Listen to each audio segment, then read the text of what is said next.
উবু 10, 20, 30, 40, 50, 60, 70, 80, 90, 100 out. তুই চোর।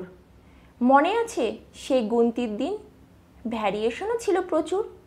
চড়াই পাখি 12টা, ডিম পেড়েছে 13টা, একটা ডিম নষ্ট, চড়াই পাখির কষ্ট।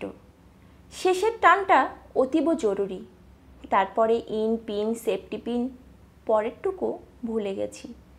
এছাড়া সে একটা ছিল না, প্রথম লাইনটা মনে পড়ছে না, কি যেন সেই, সিঁড়ি দিয়ে নেমে এলো সুচিত্রা সেন, সুচিত্রাদি সুচিত্রাদি তোমার ব্যাগে কি, উত্তমদার জন্য একটা চিরুনি এনেছি।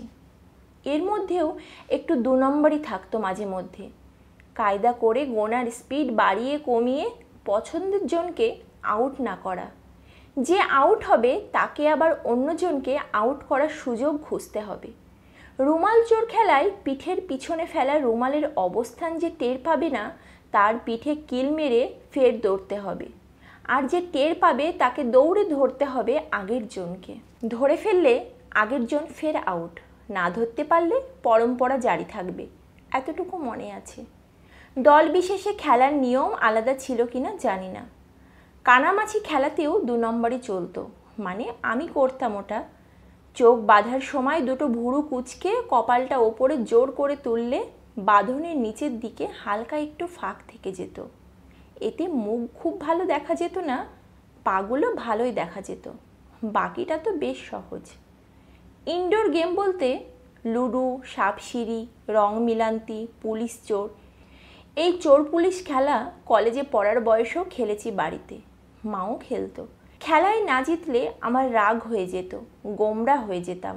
মানে রাগ হচ্ছে বলবো না, কিন্তু মুখ চোখ ফুঁড়ে রাগ বের করব, আটকাতেও পারবো না।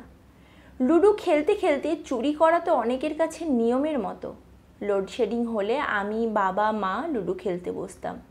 মা চুরি করতো আর বাবা চোরটামো চলবে না বলে চেঁচাতো। আমি এই খেলায় যুধিষ্ঠির। শুধু ছক্কা চালাবার কৌটোটা কিভাবে উপুর করলে 6 পড়বে সেই ক্যালকুলেশন চালাতাম। মাঝে মধ্যে কাজ করতো, মাঝে সাঝে পোকা হতাম। এখনকার ছেলেমেয়েরা ভিডিও গেম খেলে, তখন ভিডিও গেম পার্লার ছিল 2-1টা।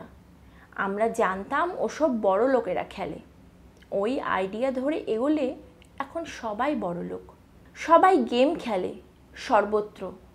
উবু 10, 20 না গুনেই খেলে। কে আউট হবে আর কে হবে না সেটা আগে থেকেই হিসেব করে ঠিক করা থাকে। হার জিতের খেলায় এখন রিস্ক কম, তথ্য ফাঁস হওয়ার খেলায় রিস্ক বেশি। ভুলে গেলে চলবে কেন, আমরা গেম সেন্ট্রিক হওয়ার থেকে অনেক বেশি ডাটা সেন্ট্রিক হয়ে পড়েছি।